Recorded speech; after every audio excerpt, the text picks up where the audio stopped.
Që prej ditës së hënë kryetari i Kuvendit Ilir Meta ka nisur një vizitë zyrtare parlamentare në Mbretërinë e Bashkuar, shoqëruar nga Arta Dade, kryetare e Komisionit të Punëve të Jashtme.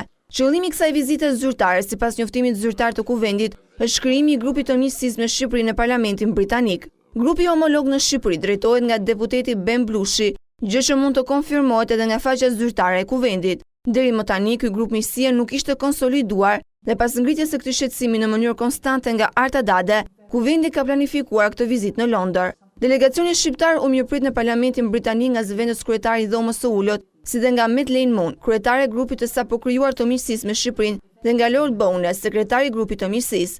Ajo që u vure ishte mungesa e habitshme e kreut shqiptar të grupit të miqësisë Shqipëri-Mbretëri e Bashkuar. Report TV pyeti zyrtarisht Kuvendin e Shqipërisë nëse ishte ftuar apo jo deputeti Blushi për të qenë pjesë e delegacionit. Po, than burimet zyrtare të Kuvendit, ishte i ftuar dhe kishte konfirmuar pjesëmarrjen e tij. Madje qenia e tij si pjesë e delegacionit ishte konfirmuar edhe nga pala britanike. Ai anuloi pjesëmarrjen në delegacion në momentin e fundit dhe argumentoi këtë me një problem personal. Në këtë kushte, Report TV kontaktoi me deputetin socialist për ta pyetur nëse konfirmonte apo jo deklaratën e bërë nga Kuvendi i Shqipërisë, por Ben Blushi nuk pranoi të komentonte këtë çështje.